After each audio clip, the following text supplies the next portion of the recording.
Welcome to Grappling with the Gray, a forum for promoting an ethical mindset and ethical decision-making to help us more clearly see both sides of complex issues, better navigate the moral challenges of everyday life. I'm Rabbi Yonason Goldson, and I would like to welcome my guest today. We're doing a special format instead of our regular panel. We have a guest who is worth three guests, and that is Sam Horn, founder and CEO of the Intrigue Agency. She is a keynote speaker, best-selling author, book and presentation coach, media resource, and author of the new book, Talking on Eggshells, Soft Skills for Hard Conversations. Congratulations on the new book. And Sam, thank you for joining me. Well, I thank you. I've been looking forward to discussing this scenario that you have found. It's very intriguing. All right, well, here it is. According to FAA data, airlines have seen reports of unruly passengers increase in past years, spiking to 6,000 in 2021 and nearly 2,500 last year, more than double that of previous years. That might explain the following pre-flight announcement from an American Airlines pilot to his passengers. Quote, "Remember, the flight attendants are here for your safety. After that, they're here to make your flight more enjoyable. They're going to take care of you guys, but you will listen to what they have to say because they represent my will in the cabin, and my will is what matters. Be nice to each other. Be respectful to each other.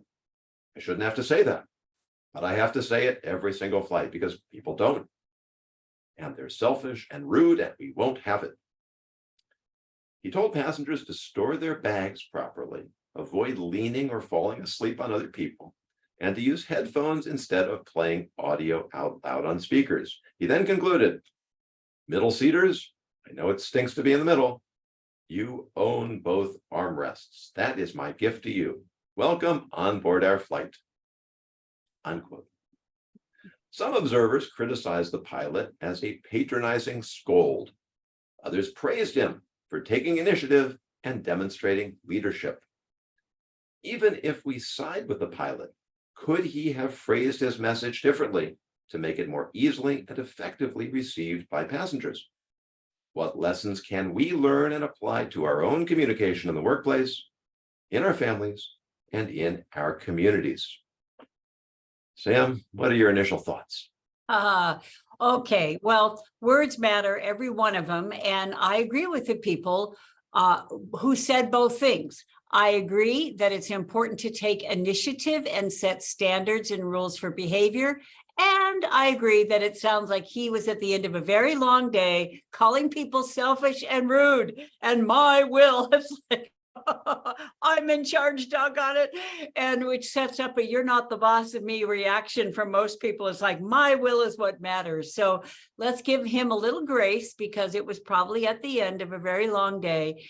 And then notice that if this works for you, I've unpacked the actual speech because there are several places he could have used proactive grace that would have made his point without offending or alienating people. And then let's have the larger conversation about, if we have to have these kinds of conversations, how can we do it in a way that actually gets people on board and they choose to cooperate instead of actually them getting angry? Sound good? Absolutely. Take it away. Okay, now I have this word for word. So number one, he says, he says, "Remember, the flight attendants are here for your safety, and after that, they're here to make your flight more enjoyable." The first thing we always do is to say, "Welcome to flight 187," or "Thank you for flying American Airlines." So let's greet them first. Imagine if you throw a party, Yonason, you would just have people walk in and say, "Now, here are the rules of behavior." You would say, "Glad to see you." So first, let's have some kind of greeting. And then we presume cooperation. And instead of just saying, "The flight attendants are here for your safety," which comes across kind of an order, and do you know anyone who likes to be ordered around? Look what happens when you say, "Welcome to flight 87," or "Welcome on our flight to San Diego," or something like that. So they feel greeted and they feel they're in the right spot. Now look what happens if he says, "Thank you for remembering The flight attendants are here first for your safety and second to make your flight more enjoyable. Do you see how thank you for remembering is honoring them with some grace, and it's making like it is a done deal instead of, as you said, these road warriors who hear this like 20 times a month because they fly so much, right? So it's really the framing. You can put the same message in a different frame and it comes across as completely different communication. And we're going to have specific words. So if people are taking notes, if they think, I have to give employee orientations, I have to give CPR lectures, I have to, do something like this where I have to set rules for behavior. It's a teacher with a classroom, or it's a community board president or something like that. Here is a process. Number one, always greet them. Thank you for taking your time on a Tuesday night to join us. Thank you for carving time out of your day to be on our Zoom call. Do you see how that honors people instead of just jumping right in? Well, and I like the way you say that honors people, because some might be thinking, wait a second, this is a show about ethics. Why are we talking about communication? But the way we communicate shows people that we respect them, that we honor them, and it creates a more respectful bond that allows us to have a much more productive relationship with each other. 100%. It's Albert Schweitzer said, in influencing others, example is not the main thing. It's the only thing. So see, we've got to go first. And when we don't just act ethically ourselves, we communicate the rules around ethical behavior in this setting, for this call, for this class, for this trip or something like that, then we are, once again, we are initiating that this is the norm, right? And you already know it. Thank you for remembering this. So it's not coming with this scolding finger. Right. You remind me when I was in my teacher training program, and one of my fellow teachers in training was giving a model lesson, and he was pretending to be talking to a class of third graders, I think. And then he would give instructions and he would say, okay. And our mentor said, why are you asking the third graders for permission? If you ask them for permission, you're implying that they have a choice in the matter. So having a sense. I was walking in my neighborhood the other day, and there were a couple of young moms with like their 5-year-olds, and they were saying, so we're going to leave in 5 minutes, okay? Uh-oh. And I went, because as you say,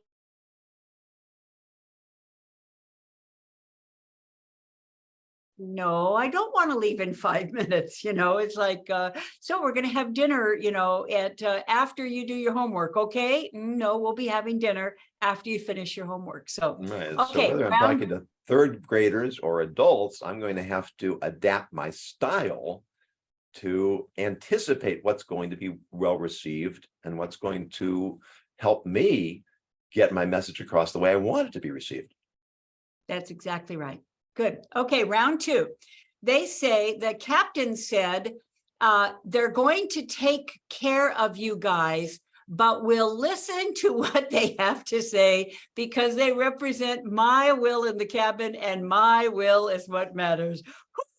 Here is where he goes off the rails. So first, let's lose the you guys. There's a lot of people, the 80-year-old grandmother doesn't like being called you guys, etc. Right? So it's like, they'll take good care of you. Just lose the you guys.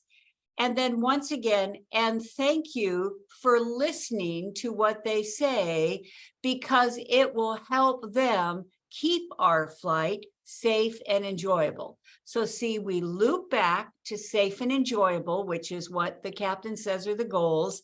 And thank you for listening to them. Once again, we're assuming on their behalf this cooperative behavior instead of telling them what to do. Yeah. Thoughts about that? Yeah. And then, well, the truth is that it is the captain's will that matters. You better have that in a plane. Right? But as you've so articulately said, you can phrase it in a way that it's not confrontational and it's not authoritarian. It's strong, it's firm, but it's also respectful. And you bring it back to always focus on the positive. Yeah, you're exactly right, is that actually a voice of authority comes more from tone and word choice than it does. In fact, in my book, Talking on Eggshells and Tung Fu, we talk about words to lose and words to use. And the words you need to and you have to are words to lose. Because if we say you need to quiet down, or you need to stop talking, or you need to sit down or something, is that at some level, people will think you're not the boss of me, even if that person is the boss of them. They will be resisting. And if you say, please take your seats, we're ready to take off, or thank you for using your headphones instead of playing that. Once again, we still have the voice of authority, yet it is being done with courtesy instead of this command that gets that effect. Yeah, and in my keynote on ethical leadership, I say that a strong leader has to command respect, not demand respect. Well said. There you go. Earn respect, right? Instead of order people to give them respect. It comes back to your comment about modeling. If we act like we're in charge, and at the same time we act like, again, I like to say, the first among equals, rather than a authoritarian hierarchy, we're probably going to win a lot more buy-in. That you are 100% right. And see, this is what I call proactive grace. The grace is the courteous, respectful, compassionate type of languaging, and it's proactive. It's designed to get a result. It is purposeful, is we know what we want, and the languaging is in service of that. And I did my homework, Jonathan, as I talked with Captain Greg Cohn, C-O-L-N, who was the senior United pilot out of Denver for many years. So I shared that sample with him, and I said, so what do you think?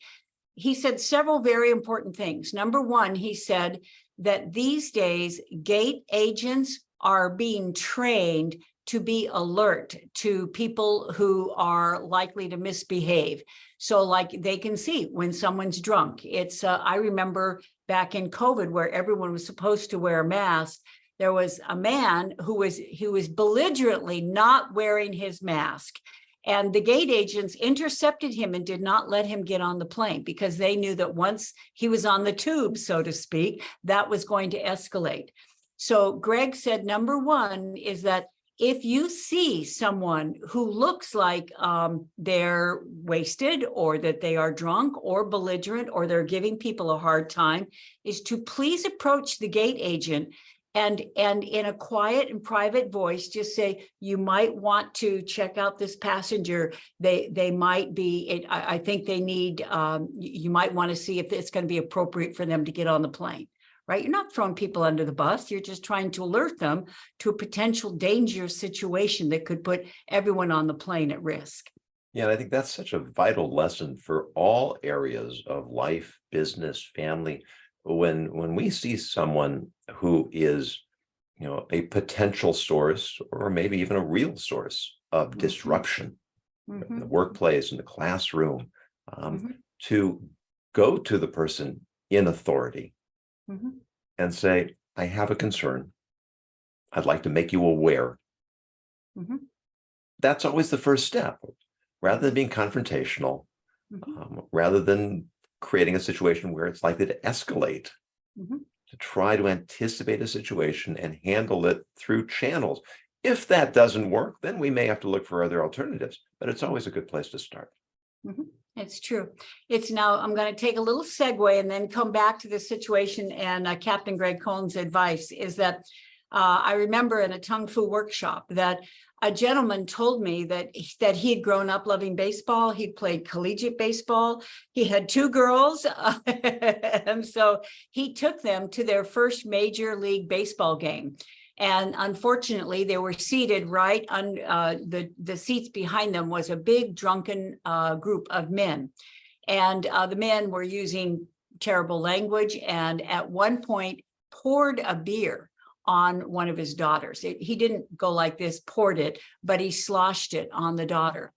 And he said, and I got up and I left with my daughters. And he said, I feel like such a wimp.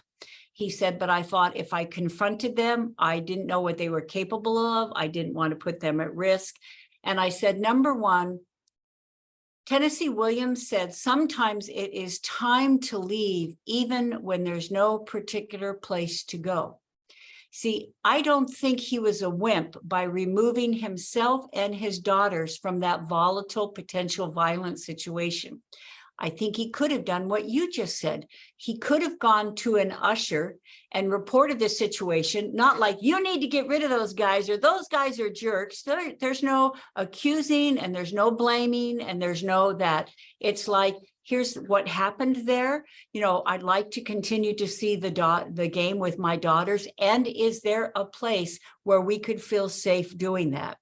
And I think almost every usher in every public venue will thank you for bringing it to attention, and then will take responsibility for giving them a different seat in the stadium. And that's a win-win for all involved. That's proactive right there. Yeah, and it's really pretty tough in the moment. I teach this stuff, you teach this stuff, but I know that I find myself in situations where I don't respond, I react because I'm caught off guard. I'm not expecting this, and I'm not confident because I haven't had a chance to think through when I have to make that decision. One of the guests that I've had on my podcast, Brooke Detterline, she has a business where she trains people to role play these types of situations to develop a kind of muscle memory, so that when we end up in this type of situation, we've already practiced how we're going to respond. And you don't really need a company or an expert, although it's helpful. We can do that with our friends. We can do that with our colleagues. A little bit of role playing prepares us so that when we need these skills, we can actually call on them more easily. Once again, this may seem like a side trail, and yet we will circle back to this situation. It's just like a launch pad. It's that I also wrote a book called Never Be Bullied Again. And what we know is that many parents, if kids come home and say, so-and-so is picking on me or bothering me on the playground or on the bus, do you know what most parents say? Just avoid them. Right? They say, well, just if you see them coming down the hall, you just head the other direction, just sit in a different part of the cafeteria, or just, sit in a different part of the bus. That is actually teaching learned helplessness. Right. Yeah. So we are teaching that if there's a conflict or danger, just avoid it. Well, sometimes that's smart, but other times it actually teaches the bully or the attacker that we're weak and afraid, and it escalates their aggression. So I really believe in martial arts. I believe in training children in martial arts so that they carry themselves with a physical confidence that's almost a deterrent in itself.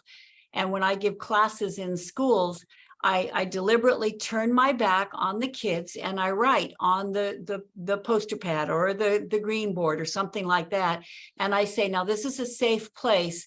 Please tell me the things that kids are saying to you. And Jonathan, the names, the slurs, the labels, the terrible things that 10-year-olds are saying to each other. It's just, we cannot pretend that's not happening. So we have a board covered with this, and then I turn around because that's the truth of what's happening. Now let's talk about what we can say when that happens. What can we actually do? And as you say, it's muscle memory, it's training, it's preparing. So when the moment comes, instead of just going blank, or bursting into tears or reacting and letting loose what's on the tip of the tongue, we actually say and do something that helps instead of hurts. Yeah, and there's a bit of a tangent, but it's such a wonderful story. I want to share it because you mentioned martial arts. When I was in college, my roommate was taking karate, and his sensei came in one day. He told him that earlier in the week he'd been going home from the dojo, and these 3 tough guys were waiting for him around the corner, and they started trash talking him, and he stood very calmly, and after a moment he said, what is it you want? Do you want to beat me? He said, yeah, we want to beat you. So he took off his jacket. He lay down on the sidewalk and he said, you have beaten me. And they didn't know what to do and they wandered off. Wow. And I just love that story. Right? Wow. To have the self-confidence. I don't need, and my friend said, he said, you could have taken them apart. He says, of course I could have, but I didn't need to. Wow. When we look for non-confrontational ways, or we're trained in them because we can't always come up with them on our own, we can be absolutely self-assured and have such confidence that we don't need to win. We can let someone else think they won. We remove the pecking order, right? It's, believe it or not, Jonathan, I was actually on the Terry Bradshaw show years ago. Terry Bradshaw, the Super Bowl athlete, had his own talk show, and I was on it. And I'm in the green room, and there's a male makeup artist who's preparing me. And there's a picture of him and his son, both with their brown belts on, martial arts. And I said, well, there's got to be a story behind that. And he said, my kid was always the smallest kid in the class, and he always got picked on. And he said, I felt so helpless. He would come home with all these stories. And so I signed us up for martial arts. And he said, after a couple of months, the big bully in school, it's in gym, and he comes over and he bounces a basketball off my son's head. And instead of backing down or whimpering, or instead of fighting or something like that, he just looked at him and he said, is that what you have to do to make yourself feel, or to feel good about yourself? You have to pick on kids half your size, you know? And it was like, he just reversed the risk reward ratio. The guy left him alone. So shall we circle back to the plane situation Yes, now? please. Okay, now, and this is where he says, I shouldn't have to say this, but I have to say it every single flight because people don't listen and they're selfish and they're rude and we won't have it. Is this where he throws himself on, throws a little tantrum? So, okay, I bet if he could have those words back, he would those are words of frustration, aren't they? That was said in the moment, something maybe just on the previous flight was so beyond the pale that he was using that words. It's just that one of the most important concepts of talking on eggshells is, Jonas said, if you had paper, you would put a vertical line down the center, and on the left are words to lose, and on the right are words to use. And when we use words like don't yell, or don't be late, or don't interrupt me, or don't hog the overhead space, or don't crowd your neighbor, or whatever, we are actually reinforcing the dreaded behavior. Instead, back to your story, what do you want? And we use words instead of, don't listen to your iPhone on loud, as my mama used to say, please use your indoor voice, or instead of, don't be rude to the flight attendants. Thank you for being kind to the flight attendants. So we replace those scolding words with shaping words instead of shaming words. Your thoughts about that? Well, I've been told that the brain can't really register don't. Whereas don't think of a pink flamingo. We don't function in negatives unless we have an alternative. And so, as you're saying, instead of telling them what not to do, let them know what you would like them to do. And I think the way you framed it earlier, let them know that you expect that from them, so that they don't feel that you're looking at them askance, that you're trying to prevent trouble. You're simply reinforcing the expectation that we are going to act like mature adults. Now, I'll tell you, I sympathize with the pilot because there is so much bad behavior out there that, you're probably not quite my age, but when we were growing up, there seemed to be a lot more expectations of how people should act in public. And those expectations are being eroded. And so you hear stories that are really quite disturbing and distressing, surprising. And so I sympathize with the pilot's intent, Mhm. But we certainly, if we're in that situation, we want to be as effective as possible. Mhm. And so I get to share, can I share like one of my favorite 60-second stories that I think everyone can think of in terms of this situation, and also other situations where somebody's doing something wrong. We don't like it, and what we can say in that situation that will help instead of hurt. Please. Okay, I was visiting my son Andrew in New York, and his 1-year-old son Hero was crawled across the floor, pulled himself up on a guitar stand, and started banging away on the strings. Now, that vertical line down the center of a piece of paper over on the left, he could have said, "Don't bang on the strings," right? He could have said, "Stop pounding on the guitar." He could have yanked the guitar away. He could have said, "No," all of which would have made Hero feel bad. Jonathan instead, he said one word. Do you know what it was? Tell me. Gentle. And I saw Hero's face transform in front of me, and he reached back to the guitar. He went strum, strum, strum. And in that moment, Hero made music, and it was because Andrew shaped his behavior instead of shamed it. He coached him on how to do it right instead of criticizing him for doing it wrong. Hero learned from that mistake instead of losing face over that mistake. And my dad used to say, we can't motivate people to do better by making them feel bad. And as I deconstructed and reverse engineered what he said, there are so many places we can just change words that are shaming words and change them to shaping words. So this is more of a coach instead of a critique. People are learning instead of losing face. And we're showing them how to do it better instead of telling them they're doing it bad.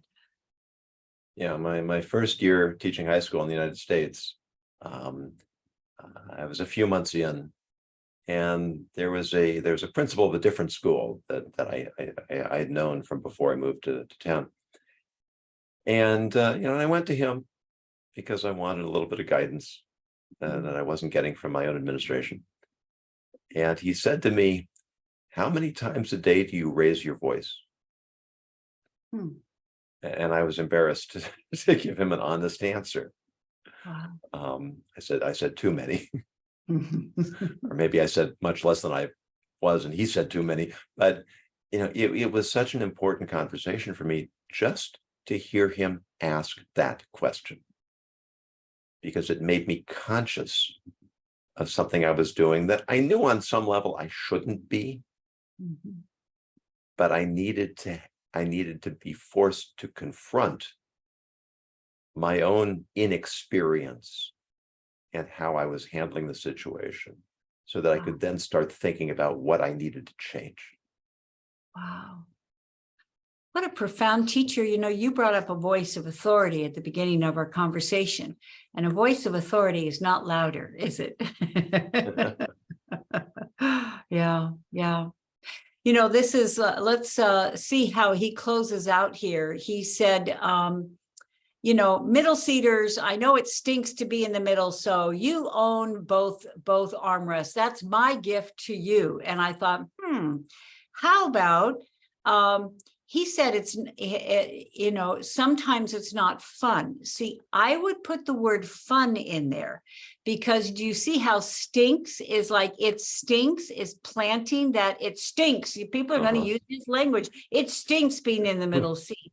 But if we say, sometimes it's not fun being, do you see that way we're deliberately using the negative attached with a good word, and we don't see the word not, right? The fun is what steps out. So sometimes it's not fun being, we could say, stuck in the middle. So here's a gift from us. Now, see, it's all the flight crew, right? It's not just the captain. It's not his gift.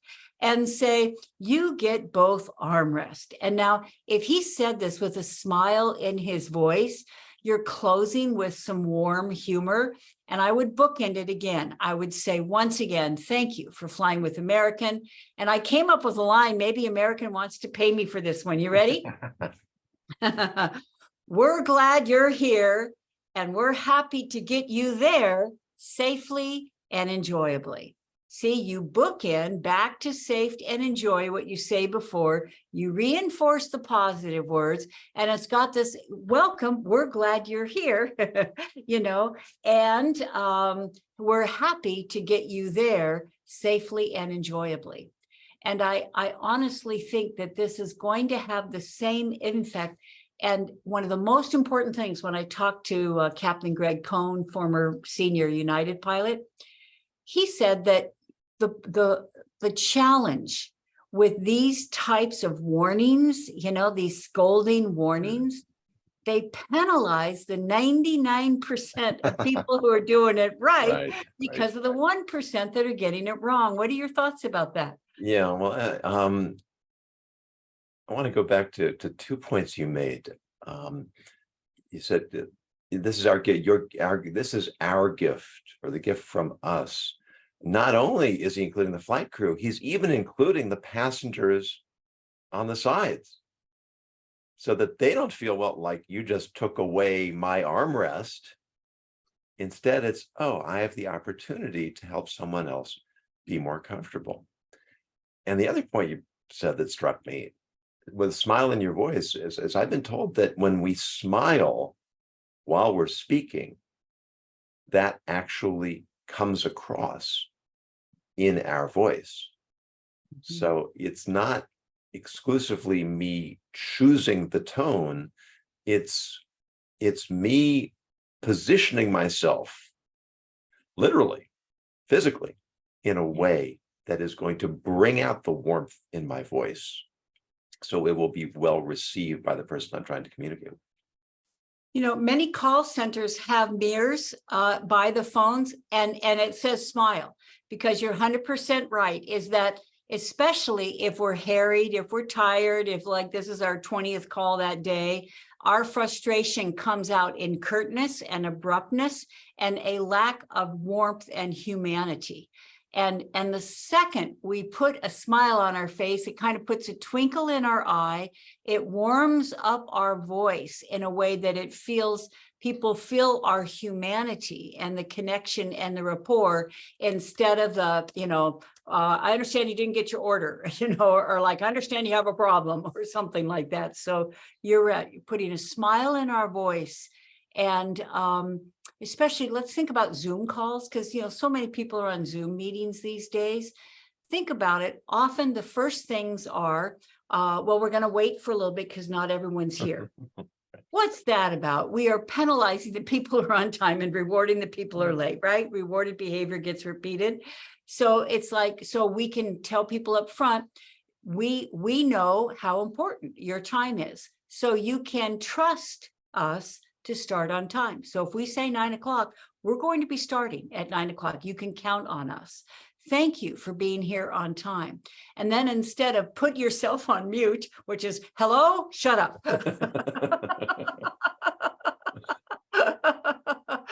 It's good to see Sue. There's Sue from St. Louis and Bob from, so once again, a greeting, right? So people feel seen and acknowledged, instead of just let's get down to business and ordered around.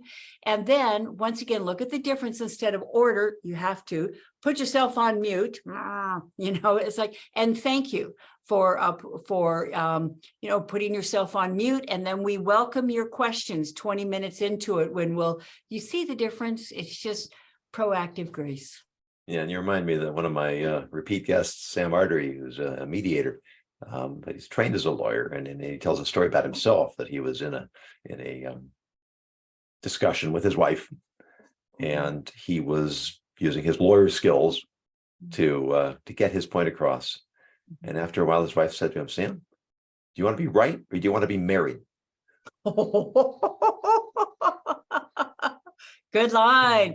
But it's so instructive, because we think if we're right, that's all that's necessary. Mm-hmm. But if you've ever been in that situation, I don't know if you have, but I have, where you're arguing with somebody and you realize that you're wrong and they're right, and there's an impulse to double down. Wow. and to argue even harder, because I don't have any graceful way of getting out of this. But when we show grace to the other person, we don't let it escalate to that point, Mm. then we may actually be able to get them to say, well, okay, I hadn't looked at it that way before. I hadn't seen that angle. Maybe I don't have a corner on the truth market. Yeah. And then we can move forward together.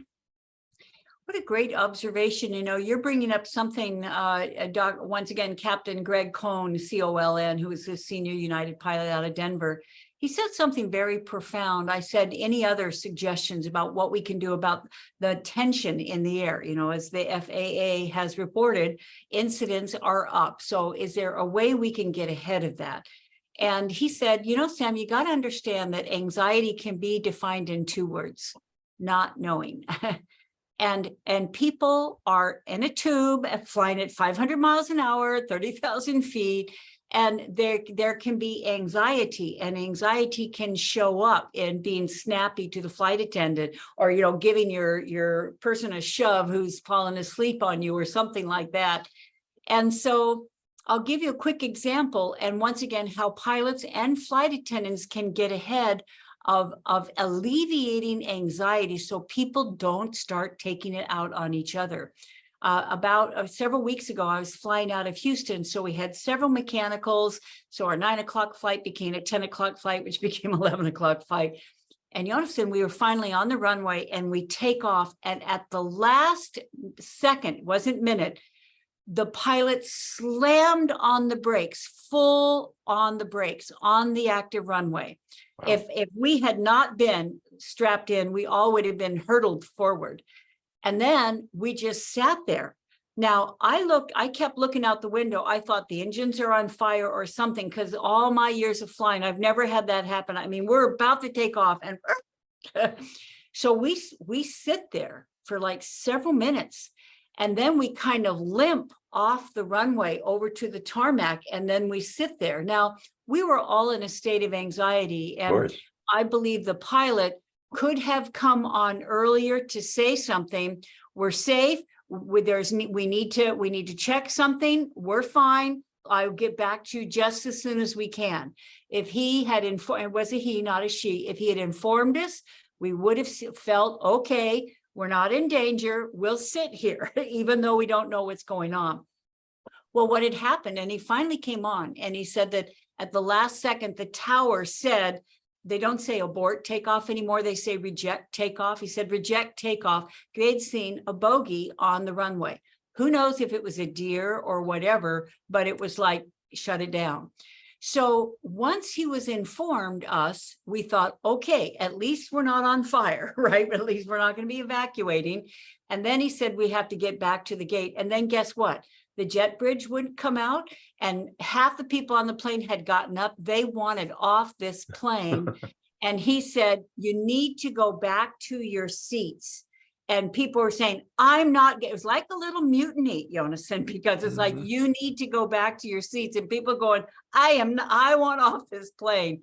So it could have been handled more maturely by informing us earlier, so we are not in a state, thanking us, reassuring us that we were safe, apologizing that it wasn't the pilot's fault.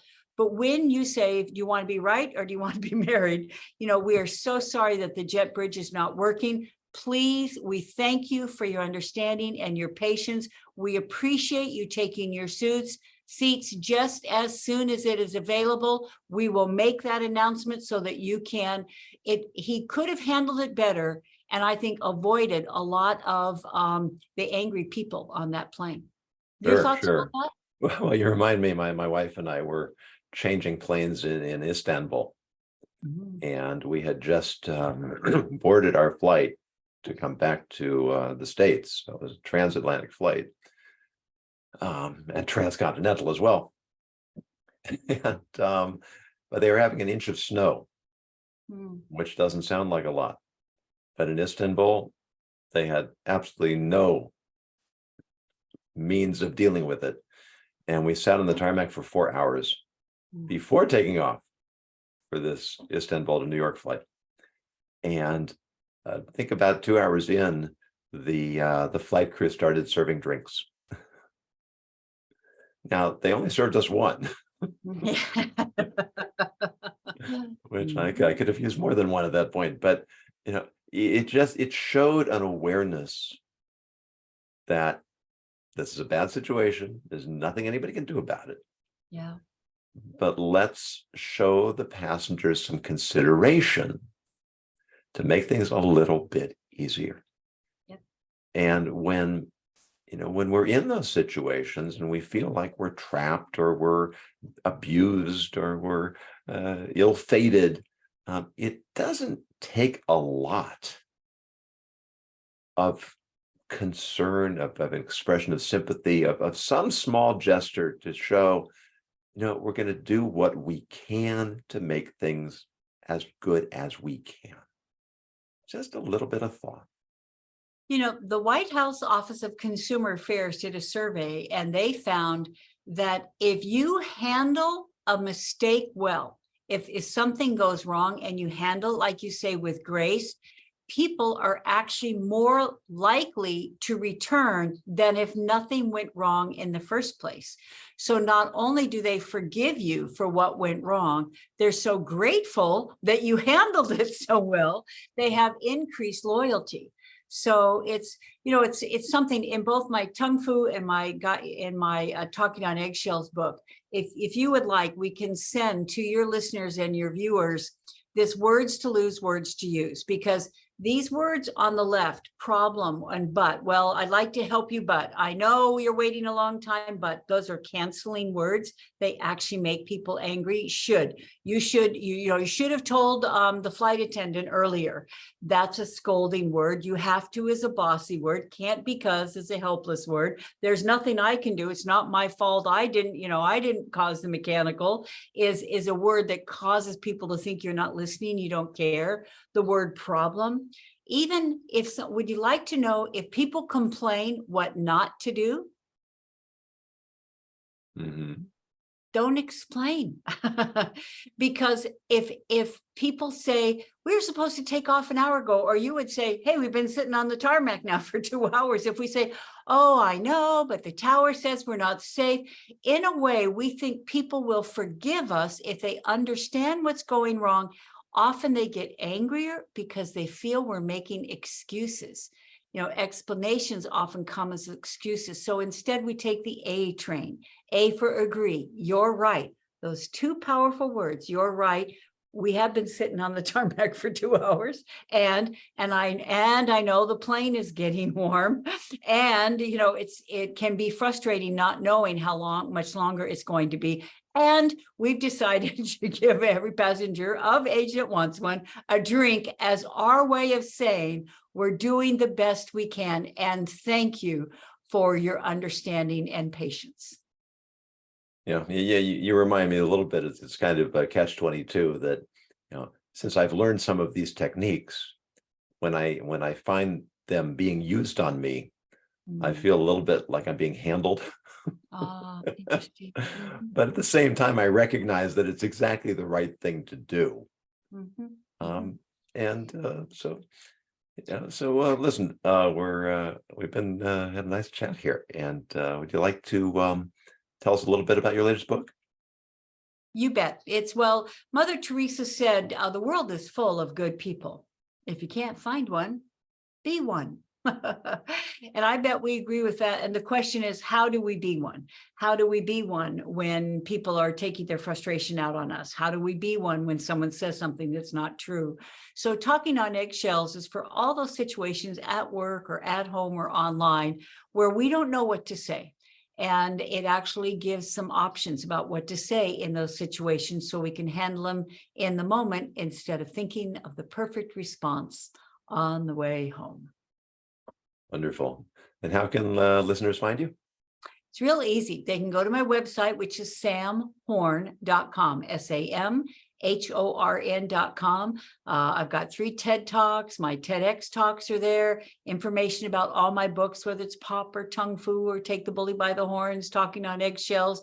And I hope people follow me on LinkedIn, because like you, I really like sharing different scenarios and how we can handle them. And I do that on LinkedIn. So hopefully they'll find those interesting and useful. Well, and certainly would encourage people to do just that. Thanks so much for your time and your wisdom. It's been an absolute pleasure, and a little different experience for me because I usually have the panel here, but enjoyed our time together. For those of you who are listening or watching, if you have a topic you'd like us to take up, please go to my new website, ethicsninja.com. Use the contact information to get in touch. And if it's something compelling, we will definitely take it up.